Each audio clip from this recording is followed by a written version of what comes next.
You woke up this morning to an alarm, you have homework due, maybe a test. You didn't study enough for a college application.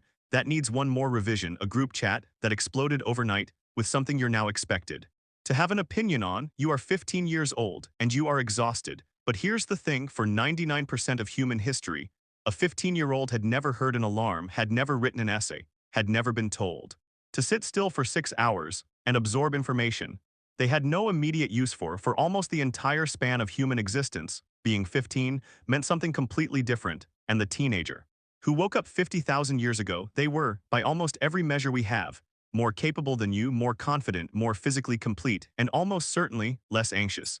This is what their day actually looked like. And what it tells us about the life we were built to live. They didn't wake up alone. That's the first thing to understand. The band, their group, probably numbered somewhere between 25 and 50 people, not a village, not a city. A very specific size, shaped by tens of thousands of years of trial and error, because that's about the number of people you can actually know, trust, read, a number where your reputation is everything and everyone knows what you did yesterday. They slept close together for warmth, for safety. No private bedrooms, no closed doors. The social world began the moment their eyes opened. The fire was still going. Someone had tended it through the night. That was a real job, maybe the most important job, because without fire, everything collapses. Warmth, cooked food, light, protection from predators. Fire was not a comfort. Fire was the infrastructure of survival. Our 15-year-old knew how to make fire, not because they took a class, because they watched, they practiced, they failed, they were corrected by someone who needed them to succeed. By this age, starting a fire from friction, a bow drill, a hand drill, a strike from flint was not impressive, it was expected. It was the baseline. Think about that for a moment. At 15, in 50,000 BCE, the minimum skill set included making fire, basic tool napping, food identification, tracking, shelter construction, and reading the sky well enough to know what was coming. Not all mastered, but all begun, all real. You were useful, or you were a burden, and the group could not carry burdens. Maybe the older hunters had found sign the evening before: tracks, scat, broken branches, a disturbance in the grass that spoke a language most modern humans have completely lost the ability to read. The plan was rough, flexible, responsive to whatever the landscape offered. Our teenager did not lead the hunt, but they were not watching from a distance either. Here's what the archaeology and anthropology actually show. Adolescents in hunter-gatherer societies are not apprentices in the passive sense we'd recognize. They are contributors. They carry, they flush game, they manage dogs where bands had them. They cover the terrain between the experienced hunter and the animal to cut off escape routes. They learn not from textbooks but from being inside the process, making real decisions with real consequences. A missed throw didn't get a bad grade. It meant the group ate less that night. The tracking itself is worth slowing down on because it represents a type of intelligence that modern education has almost entirely abandoned. To track an animal across mixed terrain, soft ground to rock to dry grass, you are reading a text written in pressure and time. You're calculating weight distribution from the depth of a print. You're estimating speed from stride length. You're aging a track from moisture loss and edge degradation. You are holding a mental map of the animal's likely behavior, its feeding patterns, its fear responses, and overlaying that on your knowledge of the terrain ahead. Researchers have compared expert tracking to chess. The cognitive load is comparable. The pattern recognition required is extraordinary. This is what a 15-year-old was doing with their brain at 7 in the morning. Here is the part that should stop you. Our teenager, let's call him Kale, did not worry about his future. Not in the way you do. He did not lie awake calculating which path through adolescence would produce the best outcome at age 35. He did not compare himself to distant strangers whose highlight reel he consumed for hours each day.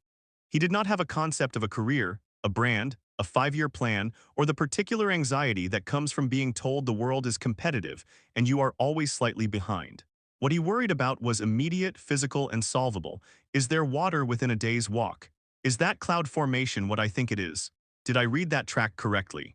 Is the older hunter angry with me, and if so, what did I do and how do I repair it? These are stressors, real ones. Some days were brutal. Injury, illness, predators, drought. The ancient world was not gentle. But the anxiety had a shape. It had edges. You could act on it, you could resolve it, or it resolved you. Modern adolescent anxiety is often structurally different. It's abstract, it's long-range. It concerns a future self in a world that hasn't happened yet, being judged by standards that keep shifting, in a social arena that has no natural ceiling and no clear rules for winning. The brain Kale was running, the exact same hardware you have, was not built for that kind of threat. It was built for the immediate, the physical, the resolvable. This isn't nostalgia, you can't go back. But the mismatch is real and it's worth sitting with. The hunt didn't take all day. It rarely did. Studies of modern hunter-gatherer groups, the Hadza of Tanzania, the Kung San of the Kalahari, consistently show something that surprises people the first time they encounter it. Adults in these societies work somewhere between 3 and 5 hours per day on subsistence activities. The rest is rest, conversation, play, craft, and story, not laziness, efficiency. 10,000 years of refinement of exactly how much effort is required to stay alive in a given environment. No more, no less. For Kale, the afternoon might have been tool-making. Knapping flint is skilled work. Archaeologists have found apprentice blades at sites across Europe and Africa, clearly made by hands still learning, and they are identifiable not because they're crude, but because the specific errors are consistent with a particular stage of practice. Someone was teaching, someone was learning. The lesson was embedded in real material with real use. Or it might have been something we don't usually associate with survival at all. The oldest confirmed musical instrument is a flute made from a vulture bone, found in the Hohlfels cave in Germany, dated to 43,000 years ago. Someone made that, someone played it. Someone at the end of a long day of tracking in fire and survival sat down and made music. The oldest cave paintings in Europe, Altamira, Lascaux, Chauvet, were made by people who had, by any modern standard, nothing. No writing, no cities, no electricity. And they crawled into the deepest chambers of the earth with fat lamps and painted bison and horses with a technical sophistication that trained artists have spent decades trying to reproduce. They were not primitive, they were fully human, fully expressive, fully alive. And our 15-year-old was part of that world. He was being handed it. Here is the uncomfortable reframe. Kale went to school every day. He just didn't call it that. The difference between his education and yours is not the presence or absence of learning. It's the structure of relevance. Every skill he acquired was immediately testable against reality. Make the fire or don't, read the track correctly or lose the animal, knap the blade properly or it shatters on first use. The feedback loop was brutal and immediate and honest. Modern schooling emerged roughly from the industrial era. It was designed not maliciously but functionally, to produce people who could sit still, follow instructions, perform tasks on command, and defer gratification for abstract future rewards. These are genuinely useful skills in an industrial economy, but they are not natural skills. They are skills that run against the grain of a nervous system that was shaped for movement, immediacy, social relevance, and physical consequence. The difficulty you feel sitting still and memorizing things you don't understand the use of yet is not a personal failing. It is your ancient brain correctly identifying that something is wrong with the learning environment. That doesn't mean school is useless. It means we should stop pretending the friction is the student's fault. Kale fell asleep the same way he woke up, close to others, near a fire that someone would tend through the night. Full or close enough to full. His body had been used the way it was designed to be used, moved hard, rested completely, fed real food, exposed to real light and real dark. He did not lie awake wondering if he was falling behind. He did not carry a version of himself into the future and worry about what it looked like. He had been useful today. Genuinely physically, observably useful to real people whose faces he knew. And tomorrow he would do it again. You have homework due, maybe a test. A notification pulling at the edge of your attention right now.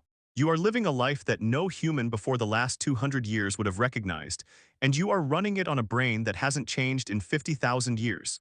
You're not falling behind. You're not broken. You're not weak for finding it hard. You're just a person built for one world trying to survive in a completely different one.